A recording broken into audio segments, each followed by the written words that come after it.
Ebyo nabigambirwe ny'omwebaziyo omu ruteerane rw'abanyamakuru orubira haratuza hotero muri Shaka Bushenyi Municipality. Obu website ya mknewslink.com ebire neesiimira okusa emyaka 9 mu buheereza bw'amakuru obwo barikukoresa tekinologiya ya internet bati abantu bakatunga amakuru aha masimu gaabo ahi barikwendera hoona. Hati ekyo kureeberaho hariho obutuntu zika kiizooba habireho ekitiinisa kyaguranye n'abagira nti hati ubu batamutangatanga kayazika kataha tinikyo.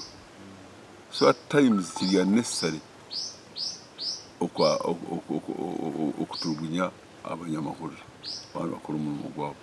Chairman agizirenga abanyamakuru nibayamba government munonga aha kurwanisa ubushomankuzi ngo nahabo cyo bashemerere kusima kutari kubatera nkeza Sunday. Aba corruption abamuhure bakoze mu muhango okureba ngo bayamba government batiyamba okureba hitakureba barebayo bata message to acting.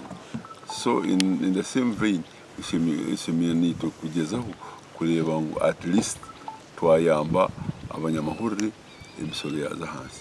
Orukura MK News Link wirba muhizi Kasibante ajumirira omuzego emitimbagano ko pastore zabo batyo bakazeetera atyo nuko kutera Uganda Communications Commission omuranga. Data internet is expensive hamwe n'emishoro. Internet nuraba kabareta OTT abantu bahunga. Then ekindi rutaro rwa Facebook hamwe na government. Facebook akashana mukagira bobo wanye. Kandi government yabeta kugireta cyabeta ko ecatakwenda ya omukutugwa yagireta ya link ya AGEIHANGWE. So wakuza Facebook noteko kubanza ukoze VPN kandi tukatu marketingaho groups za Facebook Uganda n'izindi Dubai all over the world okoshanga tunabashambinje munonga twatene enkumita na bitano ati tukakaga so tukabe twaje omyaka yinyuma tukabe twagira mu mutwaro kumwe nabandi. Ogwagarukire yahakana sibyo kugira ngo MK News Link website inakakwate n'ibyo butegeki echa kugira ngo kiresereho kwibaganisa mu byo buhereza. MK ni chimaisa muhozi kineruga. MK ni short name ni abbreviation y'amazina ganje abiri muhozi Kasibante.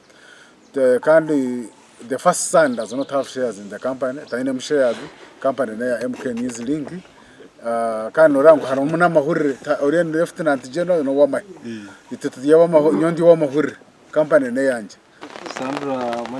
Gasha kwa mai kwa twachire.